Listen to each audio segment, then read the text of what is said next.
하나님의 말씀은 구약 성경 시편 103편 1절에서 5절 말씀입니다. 구약 성경 876쪽 내 영혼아 여호와를 송축하라. 내 속에 있는 것들아 다 그의 거룩한 이름을 송축하라. 내 영혼아 여호와를 송축하며 그의 모든 은택을 잊지 말지어다. 그가 내 모든 죄악을 사하시며 내 모든 병을 고치시며 내 생명을 파멸해서 속량하시고 인자와 긍휼로 관을 씌우시며 좋은 것으로 내 소원을 만족하게 하사 내 청춘을 독수리같이 새롭게 하시는 도다. 아멘. 하나님의 은혜와 사랑 가운데 2026년 전반기를 마무리하는 주일입니다.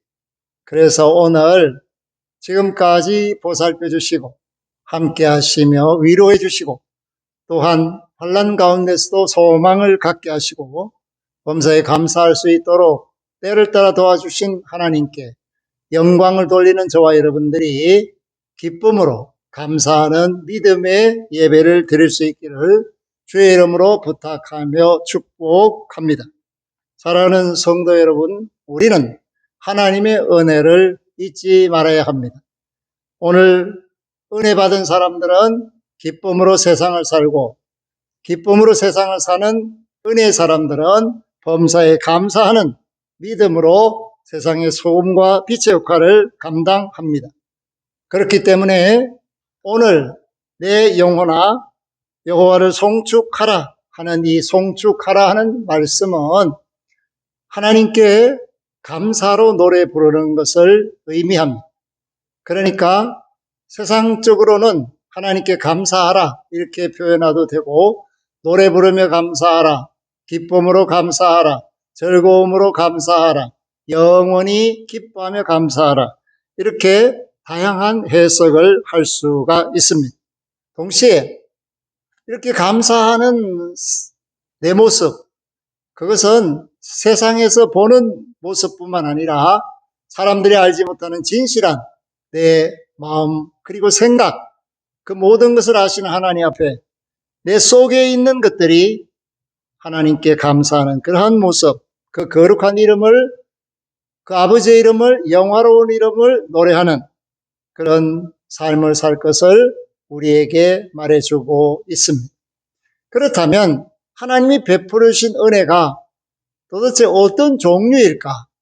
눈에 보이지 않는 그런 은혜도 많이 있습니다. 생명을 유지할 수 있도록 하나님의 손길 속에서 우리를 붙들어 주시는 은혜가 넘칩니다. 영적인 것도 있고 물질적인 것도 있고 관계적인 것도 있습니다.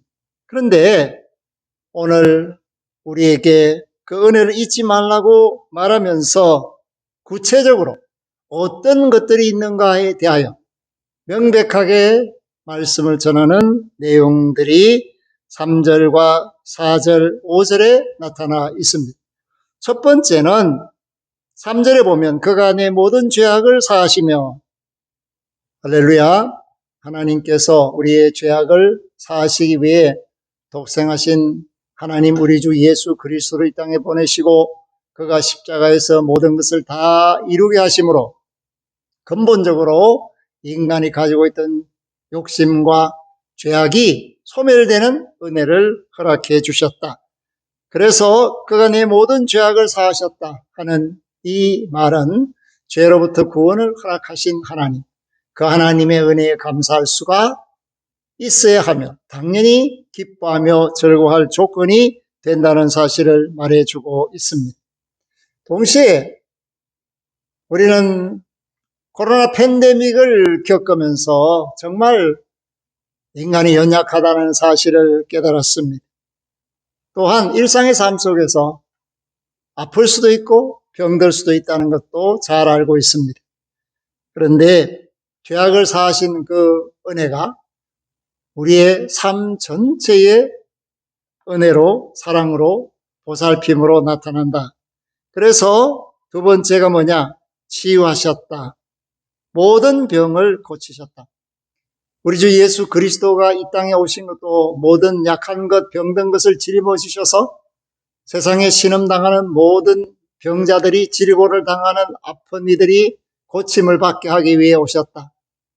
그것이 바로 이사야의 예언입니다. 그리고 그것을 마태복음 8장은 증명하고 있습니다. 사랑하는 성도 여러분, 모든 사람이 건강하기를 원합니다. 아프지 않기를 원합니다.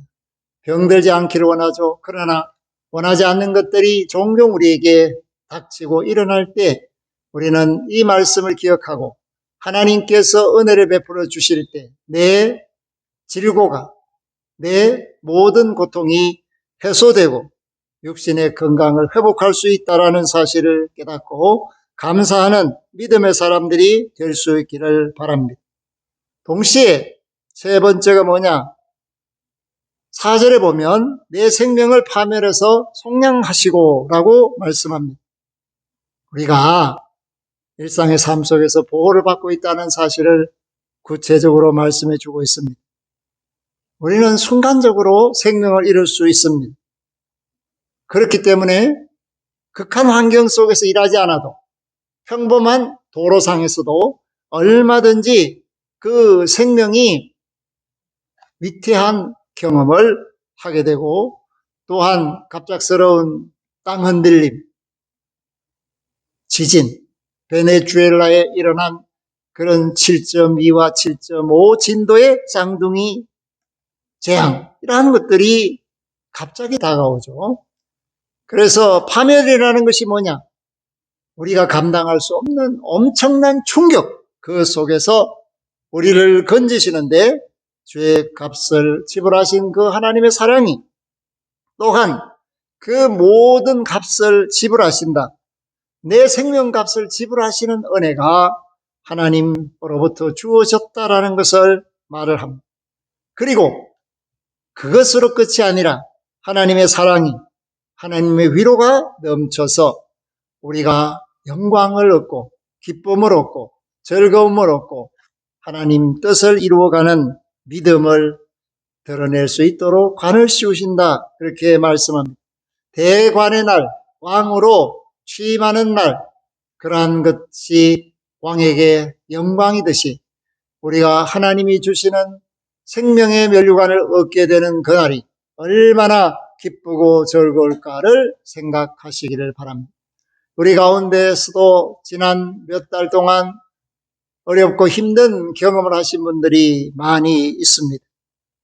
그것이 나의 잘못 때문일 수도 있고 세상이 너무 급변해서 일어나는 위기 상황에서 닥쳐온 환난일 수도 있고 또한 내 몸이 적응하지 못해서 감당하지 못하는 그런 질고를 겪은 분들도 있습니다. 그러나 오늘 이 자리에 앉아서 예배드릴 수 있게 된 것은 너무나도 감사한 일이며 하나님이 내게 은혜를 베풀어 주셔서 오늘 이렇게 찬양을 드리며 하나님께 예배할 수 있게 된 것, 이것을 깨닫는다면 앞으로 남은 6개월을 살 때도 오늘 이 시간을 기억한다면 아무리 어렵고 힘든 일이 있을지라도 하나님이 나를 도우시고 나를 붙드시고 나와 함께 하사 나로 하여금 기쁘고 즐겁게 하신다는 이 믿음이 저와 여러분에게 확실하게 입술로 고백하는 신앙으로 나타나야 하겠습니다. 그럴 때 우리는 지금까지 나를 보살펴 주신 하나님의 은혜로 세상을 살았습니다. 그리고 앞으로 바라는 것들이 있습니다. 그래서 네 번째, 하나님의 공급하심을 기대하라. 하나님이 내게 무엇을 주시는가? 오늘 5절에 보면 좋은 것으로 내 소원을 만족하게 한다, 그렇게 말씀을 합니다. 하나님이 내게 주시는 것, 그것이 좋은 것이라는 겁니다. 세상에서 구할 수 없고 찾을 수 없고 기대할 바 없는 그러한 것들, 가장 좋은 것을 하나님은 우리에게 주시는데 내가 어떤 소원을 가지고 세상을 사는가? 지난 6개월 동안 내가 어떤 마음으로 이 자리에 왔고 앞으로 12월을 마무리하는 그 순간까지 나는 어떤 기대를 가지고 세상을 살아갈 것인가에 대한 확실한 자세 그리고 결단, 이러한 것들이 오늘 이 시간에 필요하다라는 것을 말씀합니다. 사랑하는 성도 여러분, 여러분에게 하나님이 좋은 것으로 채워주시기를 바랍니다. 여러분의 마음에 있는 소원들을 만족시키사 이루어질 수 있도록 복을 주시기를 바랍니다.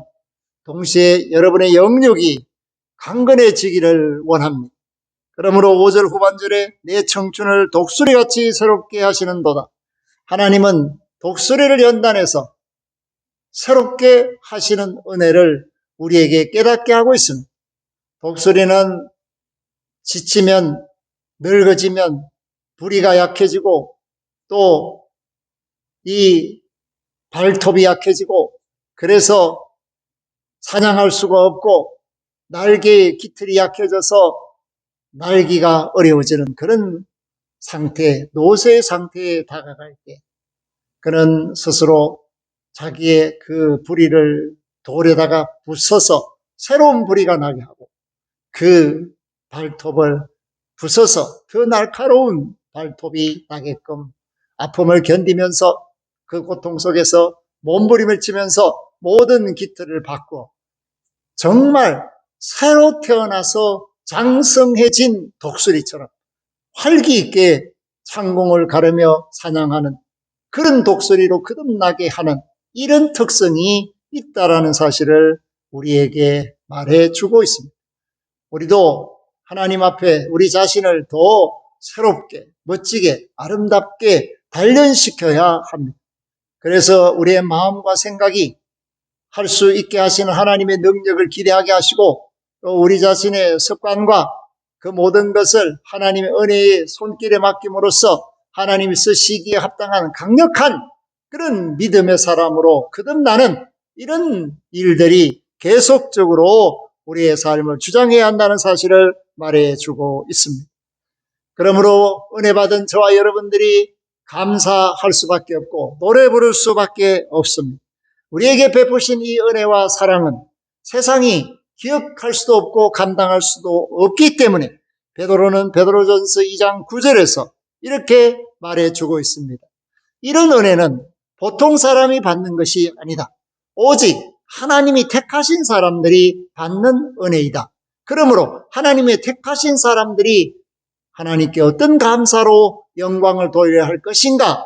그것을 2장 9절은 말하는데 너희는 택하신 족속이요 왕같은 제사장들이요 거룩한 나라요 그의 소유된 백성이니 이는 너희를 어두운 데서 불러내어 그의 귀한 빛에 들어가게 하신 이의 아름다운 덕을 선포하게 하려 하심이라. 아멘. 하나님께서 우리를 얼마나 귀하게 여기시는지를 깨달아야 합니다. 이 시간까지 하나님은 우리를 너무 귀하게 여기시고 사랑하시고 특별하게 생각하고 우리를 향한 그 뜻을, 계획을 알려주셨습니다. 이제 한 6개월 남은 이 기간 새롭게 출발할 때 하나님이 우리에게 베풀어 주신 그 귀한 덕을 선포하는 하나님의 자녀로서 그 믿음을 드러낼 수 있어야 합니다. 우리로 하여금 어두운 속에서 죄악 속에서 건져내서 그의 귀한 생명의 빛으로 이끌어 주신 그 하나님의 사랑, 그 은혜에 감사하며 감격하며 전진하는 그 하나님의 귀한 사랑을 알지 못하는 사람들에게 전해주는 이런 것이 가장 기본적인 보답이다라는 것을 말씀합니다.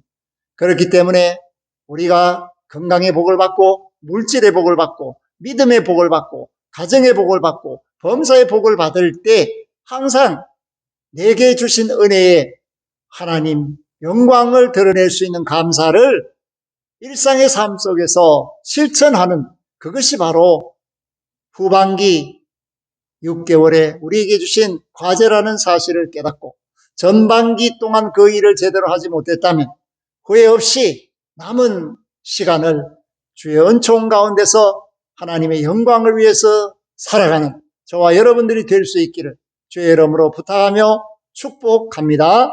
아멘. 하나님 아버지 감사를 드립니다. 믿음의 주요 온전케 하시는 이 예수로 말미암아 우리는 하나님의 은혜의 사람으로 죄에서 구원을 얻고 파멸에서 보호를 얻고 질병에서 강건하게 되고 필요한 모든 것을 때를 따라 채워주심으로 부족함이 없는 사람이 되었습니다. 우리는 택하신 족속입니다.